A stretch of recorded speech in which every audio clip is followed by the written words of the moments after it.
বাংলাদেশের ই-স্পোর্টস অ্যারেনার সেরাদের সেরা রাশার যাকে বলা হয়ে থাকে, he is none other than Blade right now. এবং ব্লেড কি পারবেন কিনা একটা লাস্ট মোমেন্টের ক্লাচ, আমরা এর আগেও ব্লেড কেমন ক্লাচ করতে দেখেছি, তবে আজকে যেন এই জিনিসটা বেশ খানিকটা টাফ হয়ে যেতে পারে। সাজিবের কাছে যাবেন, ব্লেড প্রথম নকটা বের করবেন, ব্লেডের দুর্দান্ত নক ছিল, ব্লেড ফিনিশ করেছেন এই মুহূর্তে।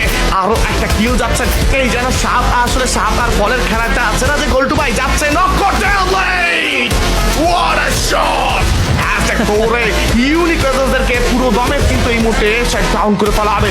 Blade can get a clutch, ব্লেডের একটা ক্লাচ আসতে পারে। I believe in Blade and the audience also believe in the Blade, কাজ তারা জানেন এই মুহূর্তে যে ব্লেড যে কোনো কিছু করতে পারে। ফাইটে এঙ্গেজ হয়ে যাবে ট্যাঙ্কসের সঙ্গে, কিন্তু এই টিম এরর ইউনিট ক্লোজে যাচ্ছেন। M79 বেশি ক্লোজে কিন্তু টাচ করবেন, স্পাইন নিজের পজিশন থেকে একটু পেছনে আছেন। আলফা যাবেন এই মুহূর্তে, প্রথম নকটা কিন্তু আপাতত রাইহান হয়ে গিয়েছেন, if I am not wrong. ব্লেডের charge, Blade double knock, Blade double knock right now, Blade on top, close to the finish cut চেষ্টা, you are it with the shot, sniper shot গিয়েছে, Blade এর জন্য 1v1, Blade এর জন্য 1v1, Blade এর জন্য 1v1, ভাই ভাই আমি জানি না, এটা কি দেখছি ভাই, what was that?